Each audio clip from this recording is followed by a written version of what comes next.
مولانا محمدا عبده ورسوله أما بعد فقد قال الله جل سبحانه وتعالى في القرآن الكريم والفرقان المجيد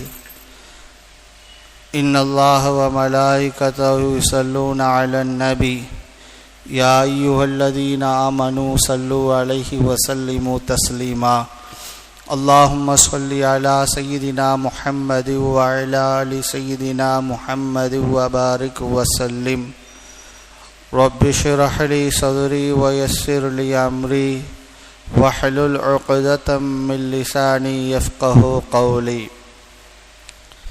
நிறைந்த நல்வாழ்வை நித்தமும் நல்கி கொண்டிருக்கும் வல்லோன் அல்லாஹ் ஒருவனுக்கே புகழனைத்தும் உண்டாகுக. அவனது சலாத்தும் சலாமும் கண்மணி நாயகம் ஸல்லல்லாஹு அலைஹி வஸல்லம் அன்னவர்களின் மீதும் அவர்களின் அடிச்சுவடுகளை பிசகாமல் பின்பற்றி வாழ்ந்த சத்திய சஹாபாக்கள், நாதாக்கள், சுஹதாக்கள், நல்லோர்கள், குறிப்பாய் இங்கு குழுமவிருக்கின்ற அனைவரின் மீதும் அல்லாஹுவின் அன்பும் அருளும் கருணையும் கரிசனமும் என்றென்றும் குன்றாமல் நின்று நிலவட்டுமாக. ஆமீன். கண்ணியத்திற்குரிய அல்லாஹுவின் நல்லடியார்களே, அல்லாஹு ஜல்ல சுபஹானஹு வ தஆலா நம்மீது செய்திருக்கக்கூடிய ஏராளமான அருட்கொடைகளில் மிக முக்கியமான அருட்கொடை, நம்மை அல்லாஹு படைத்ததைப் போலவே நாம் நிம்மதியோடு வாழ வேண்டும் என்பதற்காக நமக்கான வாழ்க்கை துணையையும் படைத்து அவர்களோடு சேர்ந்து வாழ்வதற்கான வழிகளையும் அல்லாஹு வகுத்தளித்தான். மனிதனை அல்லாஹு முதலில் படைத்ததற்கு பின்னால் அல்லாஹுவால் ஏற்படுத்தப்பட்ட முதல் பந்தம் என்பது, முதல் உறவு என்பது திருமண உறவு, இல்லற பந்தம். காரணம், மனிதனுடைய மகிழ்ச்சி என்பதும் மன அமைதி என்பதும் இல்லாளின் மூலமால்தான் கிடைக்கும் என்பதனால் அல்லாஹ் இப்படிப்பட்ட ஒரு ஏற்பாடை செய்தான் என்று பார்க்கிறோம். குர்ஆனிலே 3 இடங்களில் அல்லாஹ் நிம்மதி இருப்பதாய் கூறுகிறான். ஒன்று, அலா பிதிக்ரில்லாஹி தத்மஇன்னுல் குலூப், அல்லாஹுவை நீங்கள் திக்ரு செய்வதில், நினைவு கூறுவதில் மன நிம்மதி இருக்கிறது என்கிறான். இரண்டாவது, வஜஅல்னா நௌமக்கும் சுபாத்தா, தூக்கத்தை உங்களுக்கு மன அமைதியை நல்கக்கூடியதாய், நிம்மதியை நல்கக்கூடியதாய் ஆக்கினோம் என்கிறான். மூன்றாவது, வமின் ஆயாத்தி அன் ஹலக லக்கும் மின் அன்ஃபுசிக்கும் அஸ்வாஜா, உங்களிலிருந்து உங்கள் மனைவிமார்களை, உங்களுக்குண்டான ஜோடிகளை நாம் படைத்திருப்பதும், லிதஸ்குனு இலைஹா, அவர்களின் மூலம் நீங்கள் நிம்மதியை அடைவதும் அல்லாஹ்வினுடைய மாபெரும் அத்தாட்சிகளில் ஒன்று என்று திருமண பந்தத்தில், இல்லற வாழ்க்கையில் மன அமைதி என்பதும் மன மகிழ்ச்சி என்பதும் மனிதனுக்கு இருக்கிறது என்று அல்லாஹ் சொல்கிறான். இந்த ஆயத்தை மெய்ப்பிக்கும் வண்ணம், உண்மைப்படுத்தும் வண்ணம் ஆதம் அலைஹிஸ்ஸலாம் அவர்களை படைத்த போது அல்லாஹ் அவர்களை சுவனத்தில் உலாவருமாறு செய்தான். சுவனத்தில் ஆதம் அலைஹிஸ்ஸலாம் அவர்கள் அத்தனை இன்பங்களையும் பார்த்தார்கள். கூப்பிடுகிற தூரத்தில் பணியாளர்கள் அங்கே இருந்தார்கள். கண்களுக்கு குளிர்ச்சியான பசுமையான காட்சிகள், மரங்கள், செடிகள் எல்லாம் இருந்தன. ஆடம்பரமான கோட்டைகள் இருந்தன. எல்லா வசதிகளும் அங்கே இருந்தாலும் ஆதம் அலைஹிஸ்ஸலாம் அவர்களுக்கு சுவனமாய் இல்லை. ஒரு வெறுமையோடு சுவனத்தில் உலா வந்தார்கள். தனிமையில் சிக்கிக்கொண்டு தவித்து கொண்டிருந்தார்கள் ஆதம் அலைஹிஸ்ஸலாம். அவருடைய மனதிலே ஏற்பட்ட வெறுமையை, அந்த வறட்சியை, வெறுப்பை அல்லாஹ் போக்குவதற்கு ஆதம் அலைஹிஸ்ஸலாமிடம் இருந்து அவ்வா அலைஹிஸ்ஸலாம் அவர்களை படைத்தான். இருவரும் ஒன்று சேர்ந்ததற்கு பின்புதான் ஆதம் அலைஹிஸ்ஸலாம் மனதில் இருந்த வெறுமை நீங்கியது, மன அமைதி வந்தது, மகிழ்ச்சி வந்தது. சுவனமாய் ஆதம் அலைஹிஸ்ஸலாம் அவர்களுக்கு காட்சி கொடுத்தது. சுவனத்தின் இன்பங்கள் எல்லாம் மகிழ்ச்சியை கொடுத்தது மனைவியோடு இணைந்ததற்கு பின்புதான் என்றால், இல்லற வாழ்க்கையை அல்லாஹ் உலகத்தில் ஏற்படுத்தியதற்கான மிக முக்கியமான காரணம் மகிழ்ச்சியோடு மன நிம்மதியோடு மனிதன் வாழ வேண்டும் என்பதற்குத்தான். அதைத்தான் குர்ஆனும் ஹதீஸும் சொல்கின்றன. ஆனால் இன்றைக்கு பல பேருடைய புலம்பலே, ஹஸரத் கல்யாணம் ஆகுவதற்கு வரைக்கும், கல்யாணம் ஆகிறதுக்கு முன்னால வரைக்கும் நான் நல்லா தான் இருந்தேன், சந்தோஷமா இருந்தேன், எனக்கு இவளை கட்டணேனோ அன்னையோடு என்னுடைய நிம்மதியெல்லாம் சந்தோஷமெல்லாம் போயிருச்சு, வாழ்க்கையில நிம்மதியே இல்லை, கல்யாணத்துக்கு முன்னாடி வரைக்கும் ஒரு மாத்திரை கூட நான் போட்டதில்லை, ஆனா கட்டினதற்கு பின்பாக தான் பிபி, பிரஷரு, சுகரு, ஹார்ட் மாத்திரை வரைக்கும் எல்லாத்தையும் போடுற என்கிற அளவிற்கு இன்றைக்கு திருமண வாழ்க்கை கசந்து போயிருக்கிறது. இனிமையாய் இருக்க வேண்டிய இல்லறம் என்பது அது வெறுப்புக்குரியதாய் மாறியிருக்கிறது என்றால் காரணம், முன்மாதிரியாய் எடுத்து நடக்க வேண்டிய நபிகள் நாயகம் ஸல்லல்லாஹு அலைஹி வஸல்லம் அவருடைய குடும்ப வாழ்க்கையை நம் வாழ்க்கையை விட்டும் துரத்து விட்டோம். வீட்டுக்கு வெளியோடு நாயகத்தின் சுன்னத்துகளை நிறுத்திவிட்டோம். நம் வீட்டுக்குள் பெருமானாரின் சுன்னத்துகளை அனுமதிக்கவில்லை. நம் வாழ்க்கையில் நாயகத்தின் குடும்ப வாழ்க்கையை முன்மாதிரியாய் கொண்டு அனுமதிக்காததின் விளைவு இன்றைக்கு குடும்ப வாழ்க்கை என்பது கசந்து போயிருக்கிறது என்று நம்மால் சொல்ல முடியும். உலகத்தில் அல்லாஹ்வால் படைக்கப்பட்டு வாழ்ந்த மனிதர்களிலேயே குடும்பத்தாரோடு மிக மிக சந்தோஷமாய் முன்மாதிரியாய் வாழ்ந்தார்கள் என்றால் பெருமானார் ஸல்லல்லாஹு அலைஹி வஸல்லம் அவர்களை தான் சொல்ல முடியும். எத்தனையோ தலைவர்கள் உலகத்தில் வந்தார்கள், தோன்றினார்கள். அவர்களெல்லாம் ஆன்மீகத்தில் சிறந்த பெயரை எடுத்திருப்பார்கள், அரசியலில் சிறந்த பெயரை எடுத்திருப்பார்கள், ஒரு குறிப்பிட்ட துறையில் சாதனையாளர்களாய் திகழ்ந்திருப்பார்கள். குடும்ப வாழ்க்கை என்று வருகிற போது தோற்று போயிருப்பார்கள். பல தலைவர்களின் வாழ்க்கையே நம்மால் பார்க்க முடிகிறது. மிகச்சிறந்த எழுத்தாளராய் இருந்தவர் ரஷ்யாவிலே இருந்த லியோ டால்ஸ்டாய் என்பவர். 1800களில் பிறந்து வாழ்ந்தவர். அவருடைய எழுத்துக்கள் எந்த அளவுக்கு வீரியமிக்கவாய் இருக்கும் என்றால், அவருடைய கருத்துக்களை பார்த்து, தத்துவங்களை பார்த்து ரஷ்ய அரசு ஈர்க்கப்பட்டு பல்கலைக்கழகங்களில் பயிலக்கூடிய மாணவர்களுக்கெல்லாம் பாட புத்தகத்தில் அவருடைய தத்துவங்களை சேர்த்தது. அவ்வளவு பெரிய தத்துவ அறிஞராய் எழுத்தாளராய் பார்க்கப்பட்டவர் லியோ டால்ஸ்டாய்.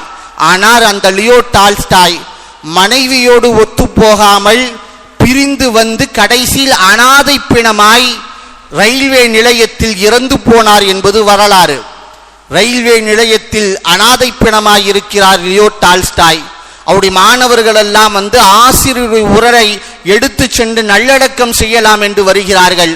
எடுக்கிற போது அவருடைய ஜோப்புல ஒரு சீட்டு இருக்கு, அதை எடுத்து பிரித்து படிக்கிறார்கள். லியோ டால்ஸ்டாய் அவர் இறப்பதற்கு முன்பாக எழுதிவிட்ட வார்த்தைகள், என் உடலை எங்க வேணா எடுத்துட்டு போங்க, எனக்கு இறுதி மரியாதை எங்கு வேண்டுமானாலும் வைத்து செய்யுங்கள், எங்கு வேண்டுமானாலும் அடக்கம் செய்யுங்கள், ஆனா தயவு செஞ்சு என் உடலை என் மனைவிட்ட மாத்திரம் கொடுத்துறாதீங்க என்று சாவதற்கு முன்பாக கூட மனைவியின் மீது உண்டான வெறுப்பை அவர் எழுதிவிட்டு செத்தார். எப்படிப்பட்டவர்?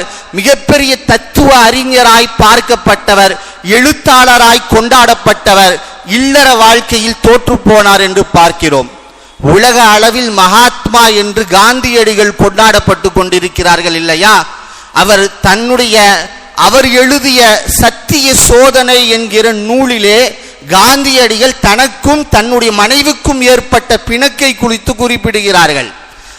காந்தியடிகள் எழுதுகிறார், ஆப்பிரிக்காவில் ஒரு விடுதியில் நானும் என் மனைவியும் இருந்தபோது என் மனைவிட்ட சொன்னேன், அம்மா இந்த மாதிரி போய் கழிவறையை கழுவி வீடு சுத்தம் செய் என்று சொன்னேன். என் மனைவி என்னிடத்தில் கூறினாள், உங்களுடைய உதவியாளர் கிறித்துவ மதத்தை சார்ந்தவர், அவர் அந்த கழிவறையை பயன்படுத்தி விட்டார்.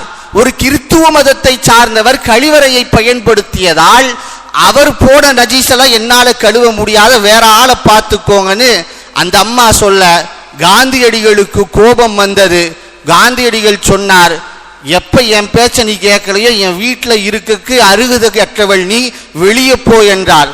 உடனே அந்த அம்மா அழ ஆரம்பிச்சு, அழ கூட பார்க்காம, அழுவதை கூட பொருட்படுத்தாமல் நான் வீதியில் போய் விட்டு வந்தேன் என்று யாரோ எழுதல, காந்தியடிகள் தன்னுடைய சத்திய சோதனை என்கிற நூலிலே அவர் எழுதியிருக்கிற செய்தியை பார்க்கிறோம். செய்தி என்னன்னா, மகாத்மா என்று கொண்டாடப்படுபவர், மிகப்பெரிய அரசியல் தலைவராய் பார்க்கப்படுபவர், குடும்ப வாழ்க்கை இல்லற வாழ்க்கை என்று வருகிற போது அங்கே அப்படி இப்படியும் தான் இருக்கிறார்கள், கொஞ்சம் தோற்று போய் விடுகிறார்கள். ஆனால் நபி ஸல்லல்லாஹு அலைஹி வஸல்லம் அவர்கள் ஆன்மீகத்தில் வெற்றியாளராய் திகழ்ந்ததை போல, அரசியலில் மிகப்பெரிய செல்வாக்கு படைத்தவராய் திகழ்ந்ததை போல, அறிவியலில் முன்மாதிரியாய் திகழ்ந்ததை போல, இல்லற வாழ்க்கையில் மிகப்பெரிய வெற்றியாளராய் சாதனையாளராய் நாயகம் தடம் படித்தார்கள் என்கிற வரலாற்றை நம்மால் அவருடைய வரலாற்றிலே பார்க்க முடியுது. ஸல்லல்லாஹு அலைஹி வஸல்லம் இறுதி நேரத்தை பாருங்கள். பெருமானார் எப்படி குடும்பம் நடத்தி இருப்பார்கள் என்பதை புரிந்து கொள்ளலாம். நாயகத்தின் ரூஹு பிரிந்தது எப்படி தெரியுமா? பெருமானார் அன்னை ஆயிஷா ரலியல்லாஹு அன்ஹா அவர்களுடைய மார்பிலே சாய்ந்தவர்களாய் படுத்திருக்கிறார்கள். அல்லாஹ் ரூஹை கைப்பற்றினான் என்று ஹதீஸிலே பார்க்கிறோம்.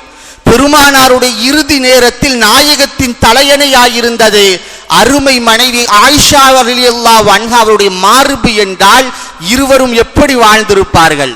இன்னமும் கொஞ்சம் சொல்லணும்னா, அன்னை நபிகள் நாயகம் ஸல்லல்லாஹு அலைஹி வஸல்லம் உடலுக்குள் சென்ற இறுதி ரிஸ்கே அன்னை ஆயிஷா ரலியல்லாஹு அன்ஹா அவருடைய உமிழ்நீரைத்தான் அல்லாஹ் ஆக்கினான். ஹதீஸ்களில் வருகிறது, ஆயிஷா ரலியல்லாஹு அன்ஹா அவர்கள் சொல்கிறார்கள், இன்ன மின் நிஅமில்லாஹி அலைய அன்ன ரசூலல்லாஹி ஸல்லல்லாஹு அலைஹி வஸல்லம் தவஃபா ஃபீ பைத்தி வ ஃபீ யௌமி. அல்லாஹ் எனக்கு செய்த மிகப்பெரிய உபகாரங்களில் கட்டுப்பட்டதுதான், நாயகம் எனக்குரிய நாளிலே இருக்கும் போது, என்னுடைய வீட்டிலே இருக்கும் போது மௌத்தானார்கள். அது மட்டுமல்ல,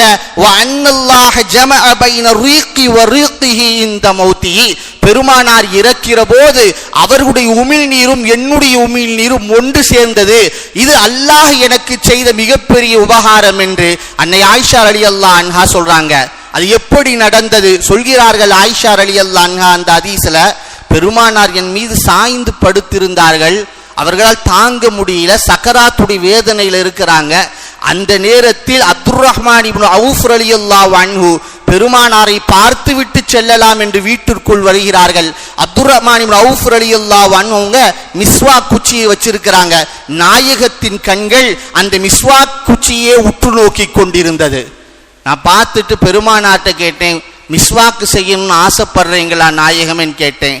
நாயகத்தால் அந்த நேரத்தில் பேசக்கூட முடியல, தலையசைத்தார்கள் ஆம் என்று. ஆயிஷா ரலியல்லாஹு அன்ஹா மிஸ்வாக் குச்சி எடுத்துட்டு வந்து பெருமானாருக்கு மிஸ்வாக் செய்யறாங்க. அது கடினமாக இருக்கிறது, பெருமானாரால செய்ய முடியல.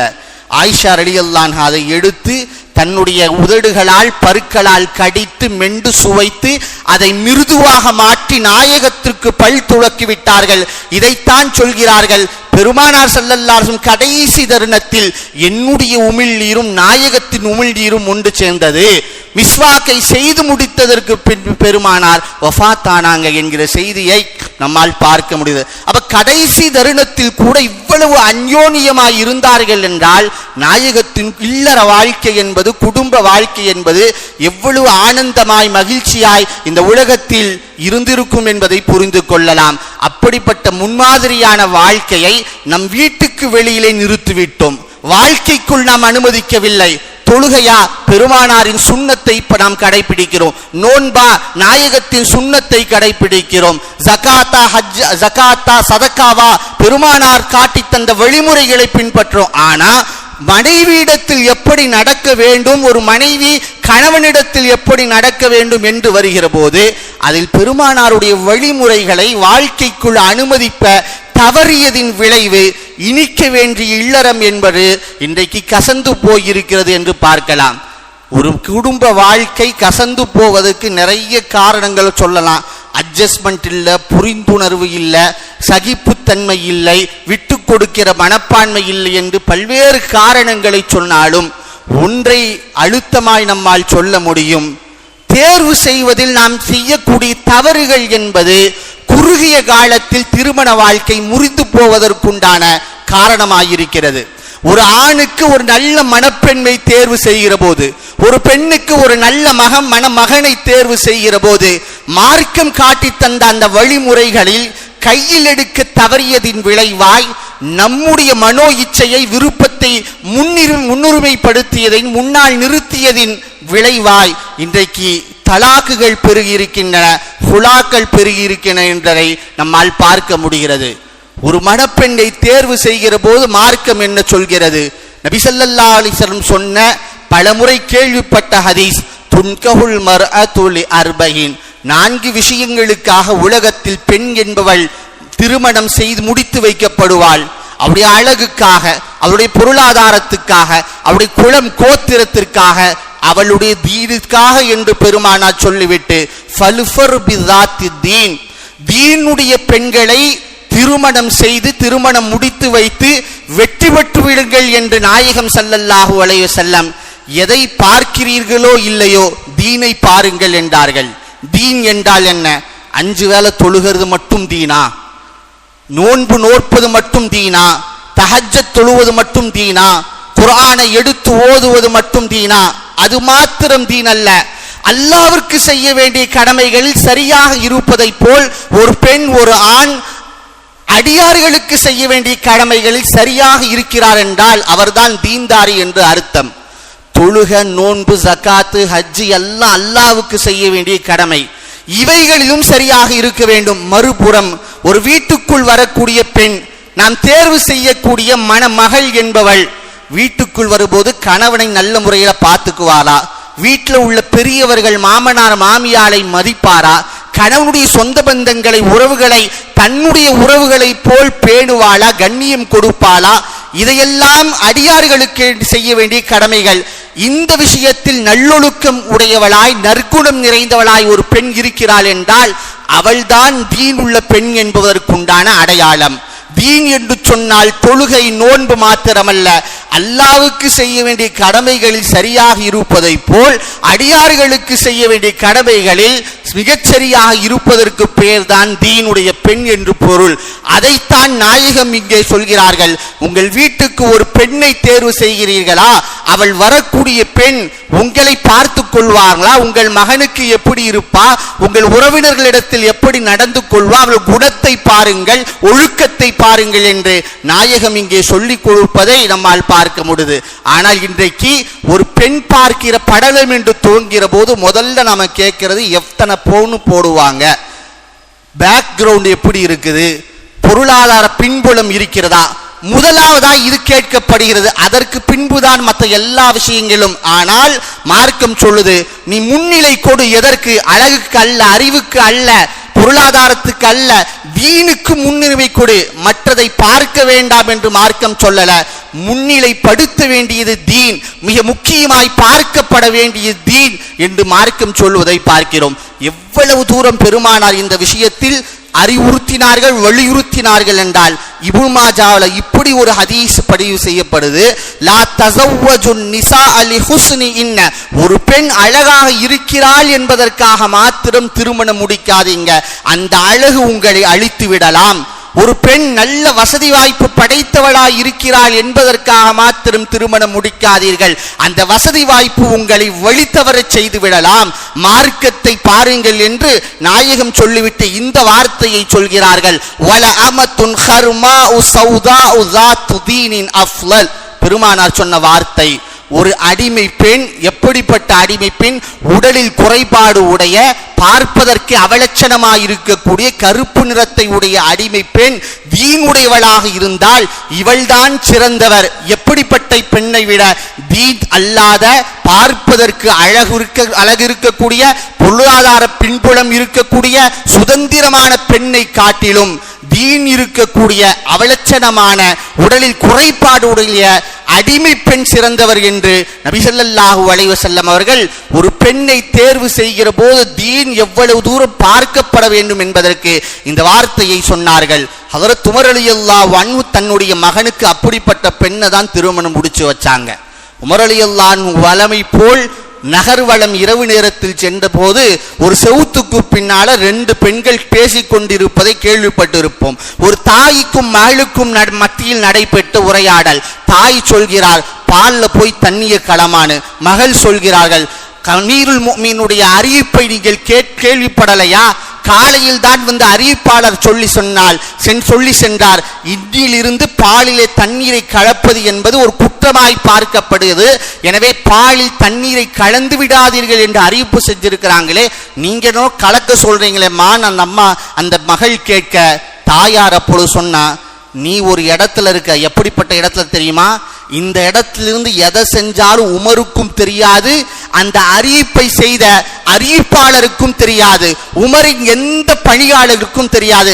தைரியமா தவறை செய் என்று தாய் உசுப்பிவிட அந்த பெண்மணி, அந்த மகள், வாலிப பெண், பயபக்தியுள்ள பெண் சொன்னார்கள், உமருக்கு தெரியாமல் இருக்கலாம், உமரை படைத்த ரப்புக்கு தெரியும். உமர் அறியாமல் இருக்கலாம், அல்லாஹ் அறிவான் அல்லவா, நான் செய்ய முடியாது என்று சொல்ல உமர் ரலியல்லாஹு பீசிலித்து போய் அந்த இரவு நேரத்தில் அந்த செவுத்தின் மீது ஒரு அடையாளத்தை போட்டு விட்டு வீட்டுக்கு போயிட்டாங்க. ஃபஜ்ர் முடிச்சதும் தன் பணியாளர் அஸ்லம் ரலியல்லாஹு அன்ஹு அவளை அழைத்து அந்த வீட்டை போய் பாரு, விசாரிச்சுட்டு வானாங்க. விசாரித்து விட்டு வந்தார். அது ஒரு பால்கார குடும்பம். பாலை விற்று வரக்கூடிய வருமானத்தில் தான் குடும்பத்தை நடத்தி கொண்டிருக்கிறார்கள்.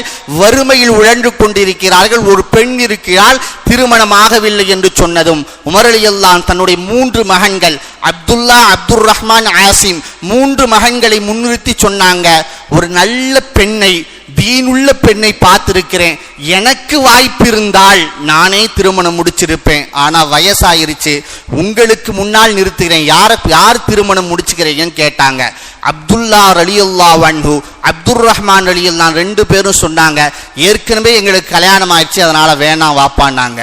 அப்பொழுது ஆசிம் ரலியல்லாஹு அன்ஹு சொன்னாங்க, நான் திருமணம் முடித்துக் கொள்கிறேன் என்ற போது ஆசிம் ரலியல்லாஹு அன்ஹு அவர்களுக்கு திருமணம் முடிச்சு வச்சாங்க. செய்தி என்னன்னா, அந்த 2 தம்பதிகள் நல்ல முறையில் வாழ்ந்தார்கள் என்பது மாத்திரமல்ல, அவர்களுடைய வம்சத்தில் வந்தவர் தான் 2வது உமர் என்று வரலாற்றிலே போற்றப்படக்கூடிய உமர் இப்னு அப்துல் அசீஸ் ரஹ்மத்துல்லாஹி அலைஹி என்கிற செய்தியும் நம்மால் பார்க்க முடியுது. ஒரு நல்ல பெண்ணை நம் வீட்டுக்குள் கொண்டு வருகிற போது நம் மகனின் வாழ்க்கை நல்லபடியாக இருப்போம் என்பது மாத்திரமல்ல, நம்முடைய வருங்கால சந்ததியுடைய வாழ்க்கையை நல்லபடியாக இருக்கும். அடுத்த தலைமுறை தலை தோங்குவதற்கு இந்த பெண் காரணமாக இருப்பாள் என்பதை புரிந்து கொண்டு இல்லற வாழ்க்கையை, இல்லற துணையை தேர்வு செய்கிற போது இஸ்லாம் காட்டி தந்த வழிமுறைகளை பின்பற்றுவதற்கும் நம்மை தீன் உள்ளவர்களாய், நம் குடும்பத்தார்களை தீன் உள்ளவர்களாய் அல்லாஹ் ஆக்கி அருள் புரிவானாக. வ ஆகிரு தஅவானா